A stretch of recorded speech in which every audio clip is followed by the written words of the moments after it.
So turning from Mr. Cruden, we are going to move now to hear from Brian Israel and Tony Penn on their thoughts on some creative, outside-the-box ways to think about resolutions and settlements.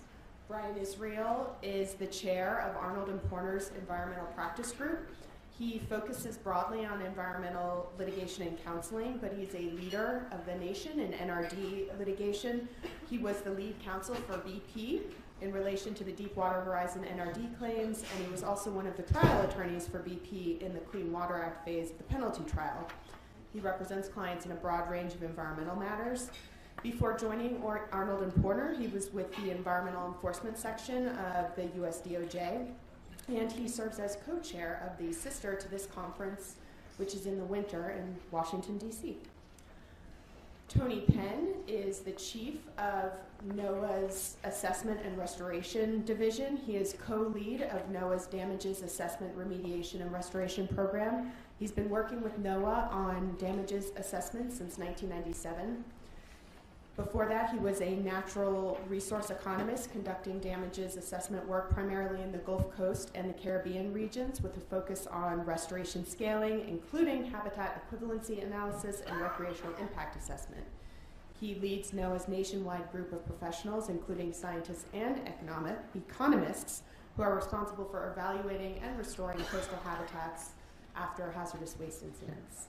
And with that, I'll turn it over to Brian and Tony. Thank you very much, Shara, and thank you for the invitation to be here. I also want to thank John at the outset for his very kind comments and acknowledge on both sides, there were several people who were in the lead, but there were so many people that were also contributing, and so many people in this room. I know for our side, two of my colleagues, Matt Douglas and Brett Marston, are here, who are very involved in representing BP. I know a lot of the trustee representatives were here. And it's an important acknowledgement, I think, because one of the things that Tony and I are going to talk about we're going to talk about how, what are better ways to do NRDA. And one of the things that is the intangible that almost is more important than anything else that we have to say is that personalities matter, and commitment to resolution, commitment to trying to find solutions amongst the parties supersedes everything else, I think. And what John, through John's leadership and through the leadership of BP, were able to discover is that you can really solve what seem to be intractable problems that seem impossible to solve with some time and commitment and a lot of goodwill. So anyway, thank you, John, for your comments. So what Tony and I are going to do is we wanted to, we're going to be a little bit polemical and provocative because we wanted to just kind of get the juices flowing, the intellectual juices flowing here. We're going to each propose some ideas for a little bit outside the box. So we have our usual disclaimers. These are the opinions we express today are not the opinions of our clients or agencies or even us necessarily. But we'll see how it goes. The basic premise is straightforward. This is an advanced seminar, so I know everybody here basically understands the NRD legal framework as well as the problem. We have, I'm working on a case with NOAA right now where the Cooperative Assessment Agreement was signed in 2003. The Cooperative Assessment Agreement, that's 13 years ago. And the end is not in sight, and the beginning was much earlier than that. So you're talking about a 15-year process at best, which is just too long. It's not the intent of Congress that you would study and study and study, and it's not what any of us would like to see. And it's certainly not in the interest of my clients who want to. The goal for us, and I think also for the trustees, is to achieve restoration in a cost-effective, in a science-based way, in a transparent way, and in a way that minimizes transaction costs. So in addition to that, there's often a focus on advocacy and not resolution, and the process is sometimes disconnected from the outcome. In other words, a settlement kind of swoops in at the end with maybe not a clear tethering to a lot of the science. And of course, stakeholders, the public, are frustrated for good reasons. So it's not a broken system, but it's a system that is not as efficient or effective as it could be. That's our premise.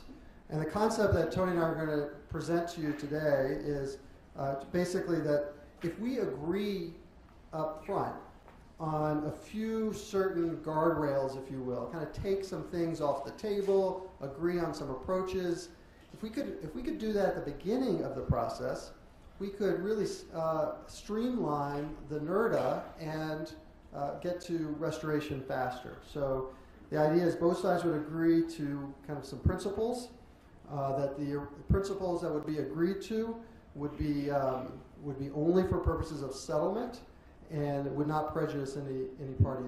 I like to refer to this as the grand bargain, but that's just my own personal view. But the idea is let's kind of come up with some ideas that we'll take off the table or agree on approach. Now, the way Tony and I are going to present this concept is I'm going to start with my 4 proposals of things that trustees should adopt, and then Tony's going to present his 4 proposals, and then respond to mine, and I'll respond to his, and we'll see where we go. And if we have time at the end, we'll see if there are other ideas. So my 4 ideas that the trustees could consider are the following. So first of all, again, assuming this is an advanced seminar, everybody knows what non-use damages are, but just to be clear, just so we're on the same page, the statutes provide, OPA and CERCLA, that the trustees can assert a claim for ecological losses and recreational losses, so eco losses, recreational or human use losses, but also what's called non-use. Non-use or sometimes passive use damages. And the method that the trustees often will use to calculate non-use, so non-use damages are the value that the public derives from the resource, even if they don't use the resource. So if you live in Iowa and you hear about the Deepwater Horizon oil spill, even though you never use the Gulf of Mexico, you're harmed by the fact that that is happening, and that harm needs to be captured. And the way the trustees typically capture it is through a survey, which is sometimes called contingent valuation, and there's lots of different more sophisticated versions of contingent valuation, but basically the bottom line is you survey people and you ask them how much is it worth. So my first proposal is let's just take this off the table. And I propose that the trustees explicitly take off non-use damages off the table now for every case in the future, because it's not needed. That's the bottom line. That whatever loss there is to the public in a non-use category, it's going to be restored through the ecological restoration, through the HEA, the habitat equivalency analysis. So there is not an actual damage that's not going to be addressed through the other categories. And therefore it's not needed.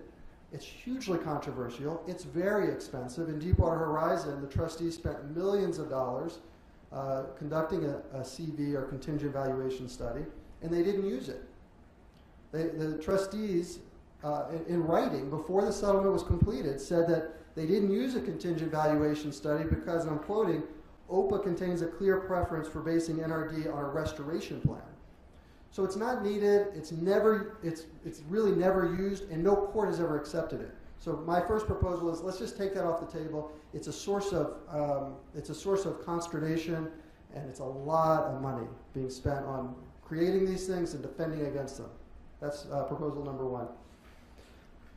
Proposal number 2 might be a little bit more controversial. Proposal 1 was too, but but why stop there?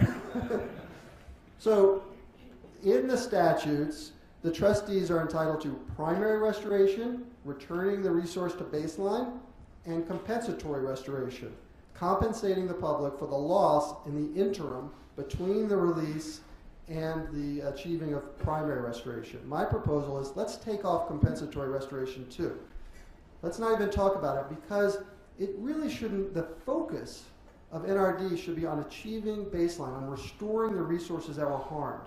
And when we start getting into the metrics and methodologies of calculating the interim loss, it becomes very controversial, And it doesn't really fit, to be honest. Compensatory restoration is a concept born out of tort law when there is a breach of a duty of care. In CERCLA cases, the operations and the releases were based on facilities and operations that were legal. So the compensatory period, the interim period, is dependent upon when the trustees decide to do their assessment. So why is it fair that a company would have to be liable for that interim loss? And in the OPA context, there's already there's the Clean Water Act penalties, and there are other avenues for achieving recovery for any punitive notion, and therefore it really doesn't apply the notion of this compensatory or interim loss. And so my proposal is we could get to restoration a lot faster if we just focus on primary restoration. I'm sure Tony will agree. The third category that I want to talk about in our grand bargain is basically the approach to toxicity. And my recommendation is that companies know that if there has been a lethal impact to critters, that needs to be compensated for. And if there has been an impact to populations, that needs to be compensated for. But when you get into very minute sublethal impacts or deformities of teeth, or these or individuals that are not impacting a population, that have no other impacts on the ecosystem, you really get into increasingly academic investigations, laboratory-based analyses that are kind of divorced from the world of the actual ecosystem that's been impacted.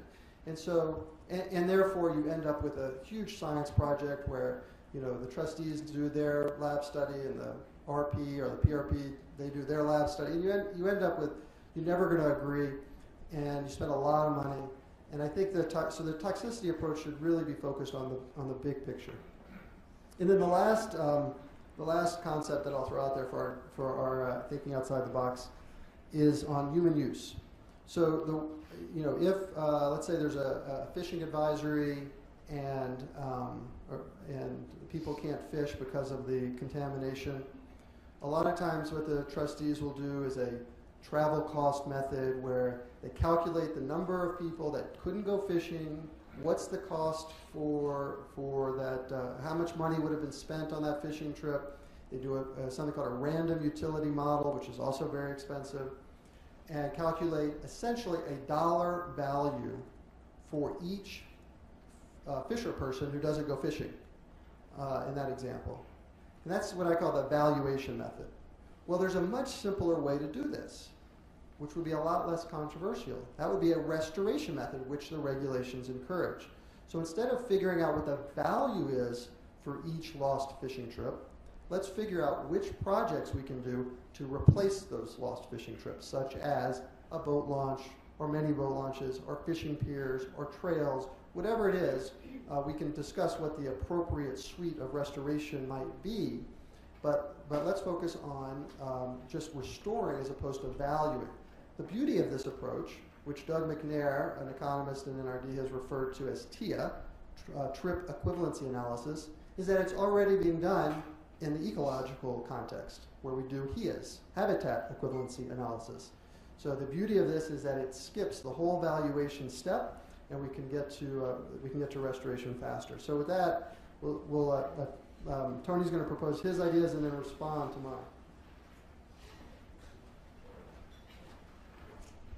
All right, thank you, Brian.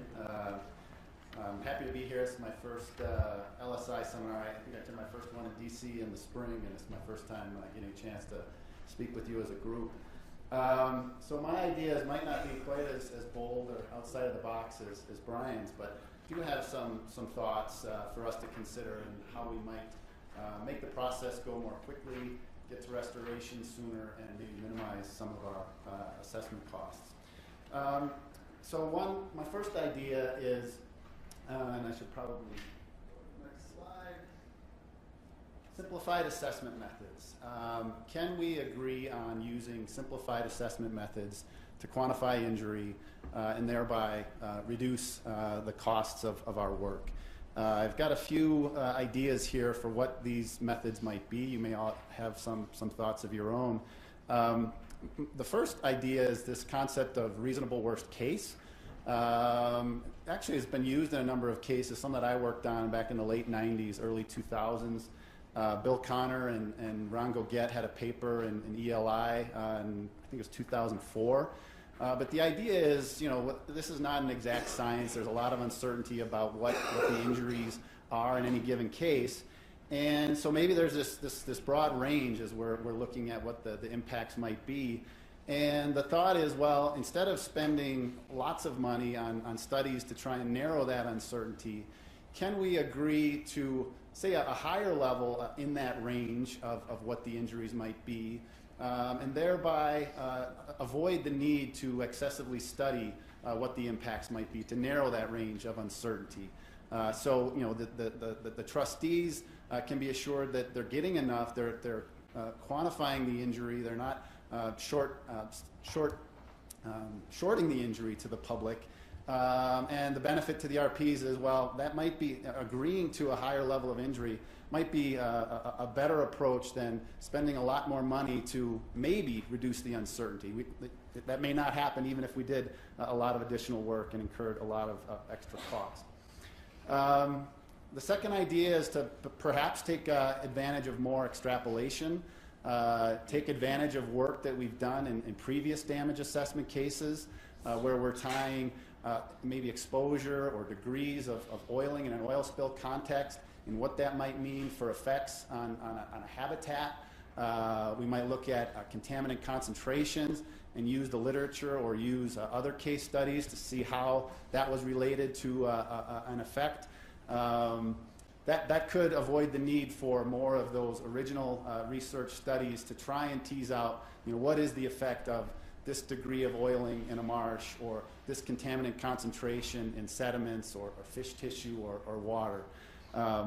So I think, with the benefit of a lot of literature, a lot of casework that we've done, can we take advantage of extrapolating from some of that other work to get to our injury quantification more cost effectively, more quickly? Another approach, this is really in the rec lost use context, benefits transfer. Brian put on the table using a trip-to-trip kind of equivalency approach. I think there are ways to deal with our rec losses more efficiently. Benefits transfer is an approach. Brian alluded to it. Under this idea, we would stop short of actually doing original work to value what those trip losses were. We'd quantify the number of trips that were impacted. We'd want to value those trip losses. But rather than doing an original study, a travel cost model, random utility model, we would take advantage of the literature to tell us what those per trip values are that we would assign to the trips that were lost. So that might be a hybrid between what Brian's proposing and doing original work to value those trips.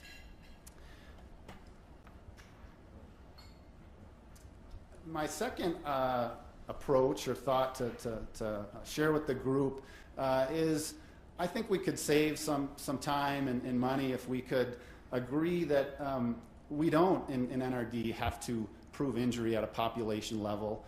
We don't have to just focus on the services that are impacted because of releases. You don't find that anywhere in the statute. You don't find it in the regulations that we have to identify impacts at the population level, or that it's all about services.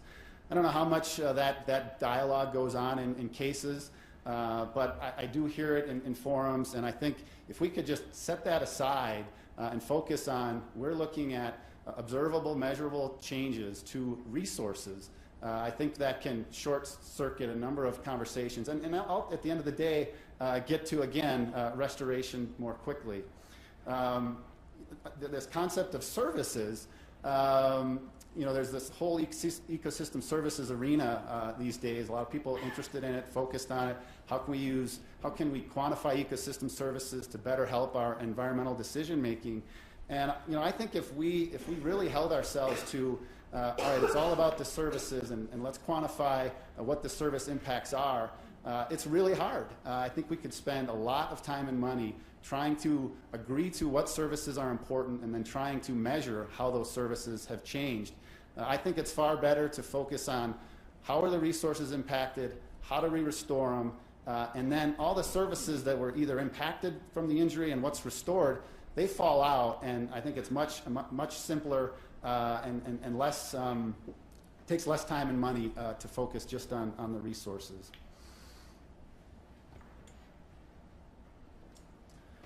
Restoration planning, this has been said times before. I'm not proposing anything really unique here, I don't think, but I think it does bear repeating. I mean, I think at the end of the day, good restoration projects do settle our cases. You know, oftentimes we don't agree on injuries. You know, we'll go through the assessment, we'll talk about where we are, our respective positions, and we'll just agree to disagree. So how then do we get to restoration? It is, I think, through identifying good projects that we can all agree to are sufficient to address the natural resource injuries. So here are just a few thoughts on what we could do to I think, prompt that discussion about restoration and having the discussion that really gets us to our end game. I think if we can take advantage of other restoration planning that's been done in the area, John mentioned in the Gulf, you know, there's already a lot of work done in the Gulf about what restoration could be done, and we just didn't have the resources to do it. I think we take advantage of those earlier efforts. You know, oftentimes NGOs, the trustees have identified other projects through other mandates that they have. So let's take advantage and really use some maybe earlier work that can help us get to that restoration focus. Restoration banks is a new concept we're starting to use more in the NRD arena, that maybe we can look to some of those opportunities and get to restoration agreement more quickly. I think there are some constraints that we need to have in place in the NRD arena. I don't think we can just go to a bank and say, yeah, let's buy some credits there. I think we have to very much still keep our eye on, are we addressing the kinds of resources that were lost in the places that they occur. But we are exploring this more and more. There's actually a presidential memo, I think last fall, telling, not just in the NRD context, but more broadly, that we should be thinking about restoration banks and how we can use them under our missions. So by, I think, November, the federal trustee agencies anyway, are supposed to have guidance on how we think about using restoration banks in NRDA. So within NOAA, we have a little work group that's together, focused on what do we think, how do we want to use restoration banks going forward. I think Department of Interior is doing the same. We're going to have some dialogue. We'll talk with our state partners and others, and have some. I think by the end of the year, we'll have some guidance out there that'll tell us about how we might think about using restoration banks in the future. Early restoration we've talked about. I won't belabor this. I think it helps us, again, jumpstart thinking about the end goal. How do we get to resolution of our case? And then finally, dispute resolution. I think my first few points have been about expediting the assessment, focusing on restoration. That's our end goal. In that context, if we can't, we're not reaching agreements, we're hitting bumps in the road. Well, let's make sure we've set up at the outset a process for how we're going to get around those bumps in the road. So I think actively thinking about dispute resolution early on, what are we going to do to set up so that we can deal with issues as they come up and not just find ourselves in this back and forth, kind of the churn where we're not really accomplishing our objectives of getting to restoration. So a couple things that I've heard, again, over the years, but resonate with me. I think having connections to the principals, communication amongst the principals, if there is an issue at the kind of the work level, we can elevate and have discussions that folks who are a bit removed and might help us think outside the box about how we can overcome some of those differences.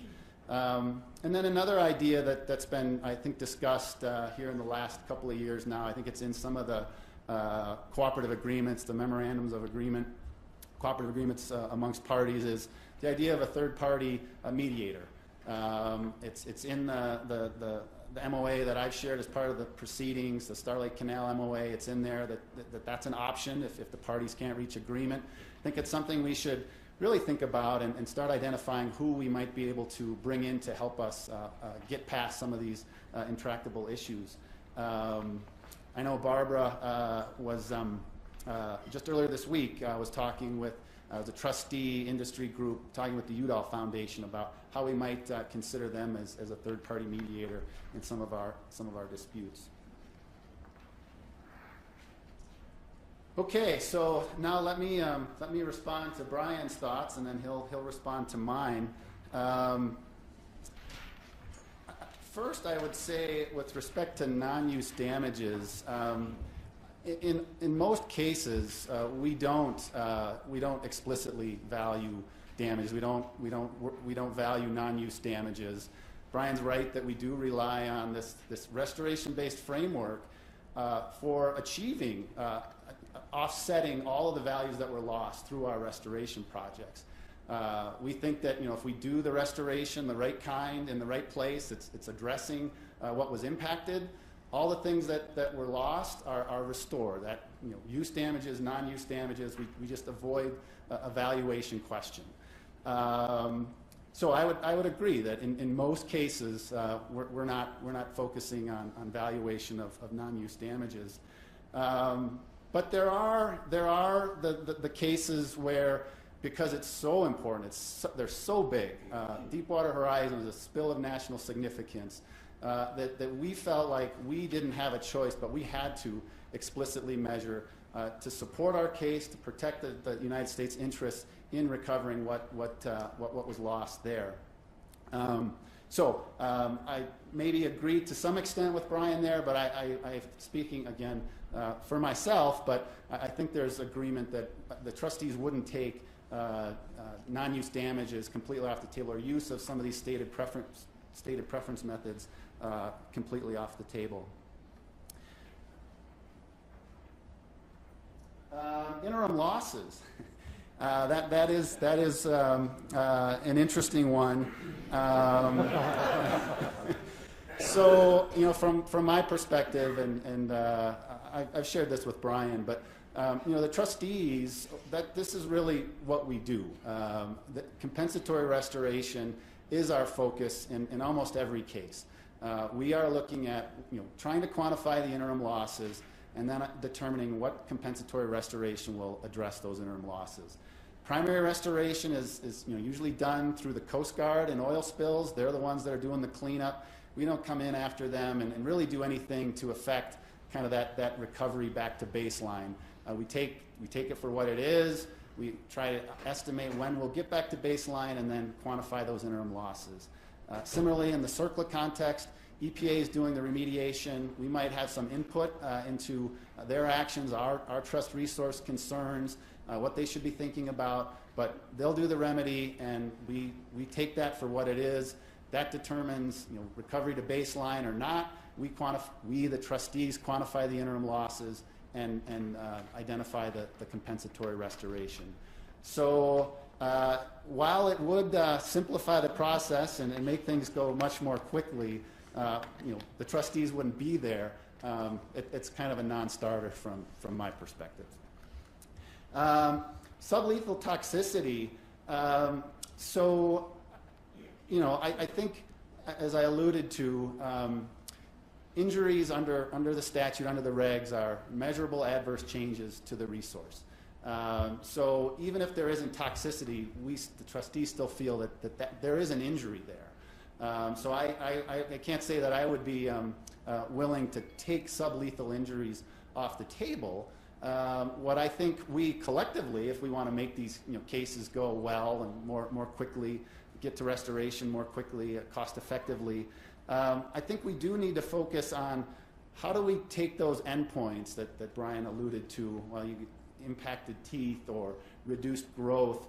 How do we, ultimately, if we're doing restoration, we need to do a good job of saying, how do our restoration projects address those endpoints? And so maybe what we need to be focused on is translating some of those endpoints of sublethal impact to how does that affect the equivalent of an individual or individuals over time that gives us a better endpoint that we can scale our restoration projects to.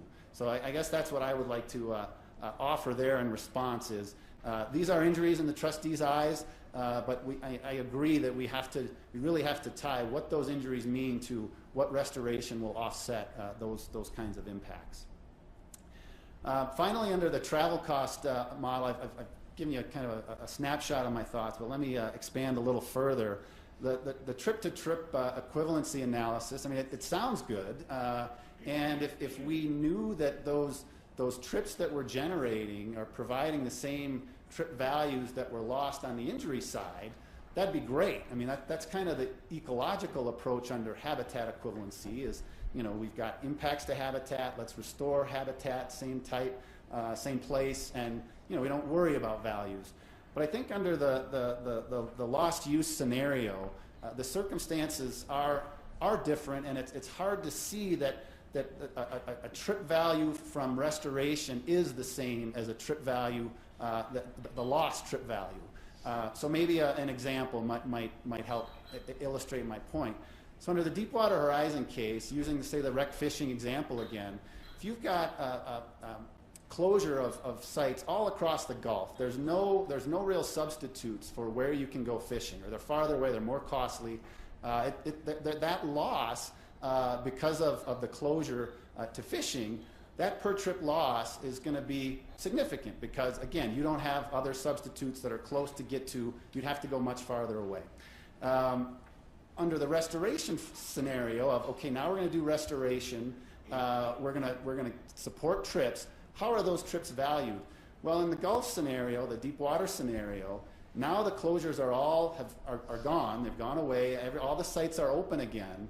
You're going to add a new site to a large collection of sites that are now, again, available. And in my mind, anyway, it's really hard to see how the value of a trip to that new site is the same as the value that was lost when you had no substitutes to go to.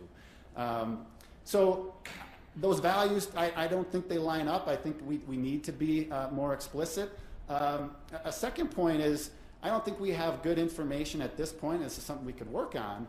How do trips change as a result of our restoration project? So we put in boat ramps, we put in fishing piers. We kind of have a sense of what the capacity is for these different projects. Well, you got this many, this size of a pier, this many parking spaces. We'll say that's the number of trips that we'll support. Well, maybe not. That might not be fully used. There are these other substitutes that people could take advantage of. So I guess what I'd like to leave you with is I think we need to do more work to identify how trips would change because of our restoration projects. I think we do need to explicitly value so that we can tell how these trips under restoration, how they compare to the trips that were lost. And maybe if we do some more of that explicitly, we can, getting to maybe one of my other points of, well, once we have that experience, we can have a better sense that we can do this or how to do it, and we can do some extrapolation. Alternatively, I mentioned the benefits transfer. We don't have to do full valuation. If we quantify the number of trips lost, we can take a value per trip from the literature. That's our value. We spend those dollars on restoration. That's an alternative approach. I think I will stop there and turn it over to Brian for his response to my idea. Okay, I think I did better than I expected I would. So my score was non-use damages. You agree that that's not going to be used, but you don't want to say that. But it's funny because you did say it in the one example, the Deepwater, the trustees said, quote, the trustees did not complete the CV study and did not rely on it. So my point is, if Deepwater Horizon didn't require a non-use CV study, then really there's no case that would. And so that's kind of resolved. I think that's resolved. The interim, we can move on. The interim losses, okay, so I get your point. Basically, you said no. Sublethal toxicity, I think that really overlaps with one of your points, and I'll get to that in a second. But essentially, if we can achieve through restoration, maybe we can kind of solve that problem. And I was really encouraged about what you said on the TIA, the trip equivalency, because it sounds like the concept makes sense. The question is, can we prove it? Can we prove that, in fact, this generated trip or generated 2 trips is equal to the lost trip? And that's something that's a challenge that I think we would be willing to take on, and possibly we could work on together in the abstract before a case is brought, and maybe answer some of those questions. The example of the Gulf of Mexico, of course, is sui generis because there you did have 88,000 square miles of the Gulf of Mexico closed to fishing, and there were substitution sites, but I agree that it was a very different situation than most sites where you have very close by substitution sites. With respect to your proposals, the number 1 I think referred to simplified assessment methods, and the one concept I agree with a lot of what you said, and I think that we could definitely advance the process. You articulated the concept that we could agree to a higher injury to account for uncertainty, and that I think is true to some extent. If it's it's a question of what are the transaction costs associated with achieving more certainty, and transaction costs and time. And that I think is a calculus on a case-by-case basis, but the principle certainly could apply. Same with, you mentioned extrapolation. Extrapolation is an interesting concept. I think it does reduce field work and costs, et cetera. We often are frustrated by extrapolation of very high contamination values to a very large geographic area, and or even a very medium concentration of a contaminant over a large area creates a very high injury. So you have a few data points, you extrapolate them over a large area, and even though it's a small injury as a percentage, it turns into a very, basically the basis of the claim becomes all about extrapolation, and that's where I think we're going to run into some issues. And then your overall point about using literature as opposed to field studies, I think is an interesting one. I mean, generally speaking, and I think the trustees do the same thing. If they like the literature values, then they like to use literature. If they don't like the literature values, they want to do field studies. So that's that's a mindset that we have to acknowledge and work our way around. And I think we can if we're acknowledging that, and if we're trying to approach those issues kind of with a sense of moderation. Next is the injury measures, and this was the population and services, and this has been an issue amongst the NRD consultants for a long time. You only have to worry about services, not resources. You only have to worry about populations, not individuals. And I'd be willing, if you give us interim losses, I'll give you this one. So that will be the speak. Others might not agree, based upon the audience reaction. Anyway, it is for us a very important point that we're focusing on what the population impact is, because it's not really meaningful if you have a small impact to some, the jaw of an animal, but it doesn't impact how the animal performs in the ecosystem. Restoration planning, you proposed, Tony, using pre-existing plans, early restoration banks. Anything, in my view, that turns the focus from taking more data, turning this into a science project, any of the injury side, and focus on restoration is a good thing, because that's how cases settle. So I'm all in favor of that. And then lastly, dispute resolution. Absolutely agree that we ought to be thinking about how to resolve disputes as opposed to in any creative way. I haven't seen a case, even the largest, most difficult cases, where a third-party mediator has been used, but I'm not. I think it's an idea that we could consider. So we have just a few minutes. Our last slide is, if we're not yet ready to adopt all of these ideas, or these ideas fully, what are some practical ways to improve? And I'll conclude with one thought, and then Tony has one. And my short-term practical suggestion for NRDA is that the parties acknowledge when the other side has a good point. there's a little bit of this concept that if I assert a defense, we had a permit in these years, or whatever the defense is, that if the trustees acknowledge that that's, you have a good point there, that's somehow demonstrating weakness, and that's not conducive to getting to a result.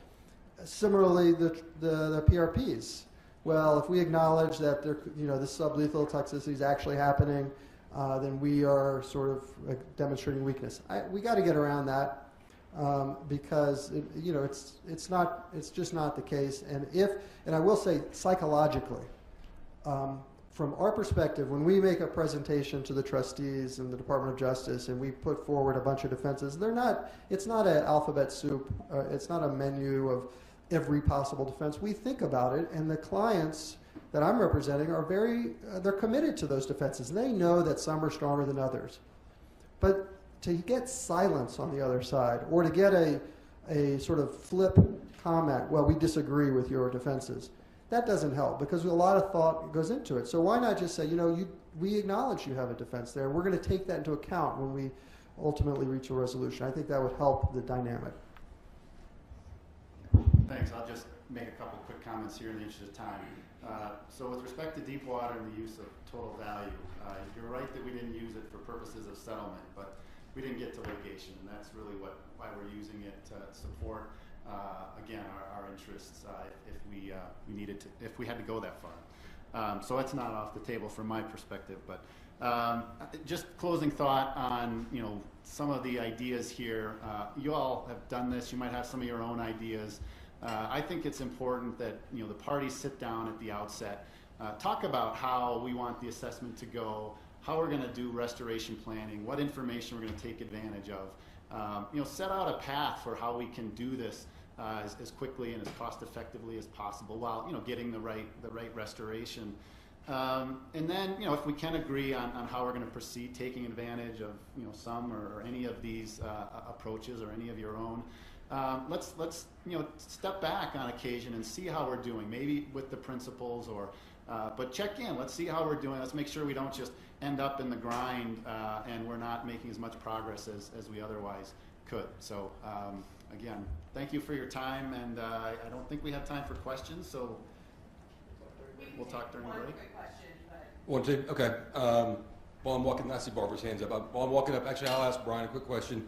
And the non-use value thing, does that, and your proposal there, does that include cultural issues and issues that tribal trustees would be interested in? No, I think that's maybe a fourth category that deserves very serious attention. And I think that when you have a case that a tribe or a nation is a trustee, and there's specific damages, I think it's very difficult. And I don't know if we can. There are not that many examples where the valuation that I'm aware of, where the valuation has been done kind of to the point where it's really quantified. Obviously, there are a lot of settlements, so it presents a challenge, and I did not have that in mind when proposing that, because I think that's a kind of a fourth category, if you will, of damages that presents different issues. I was mostly, and in that case, there might be a justification for relying upon, more survey type, not methods. So. Quick question, quick comment. I was very glad that Tony mentioned the work that we are doing on an exploratory basis in collaboration with 5 federal trustee agencies, and had a meeting, in fact, in Washington on Tuesday. To begin to look at what are those issues that would benefit from not necessarily mediation, but third-party engagement, third-party neutrals. And we're also looking at extending some of the principles that have been developed. And so I wanted to give you an assignment on the plane going home, and that's really what my question is. First of all, some of the principles that have been developed in the context of the Ad Hoc Industry Natural Resource Management Group in consultation with government.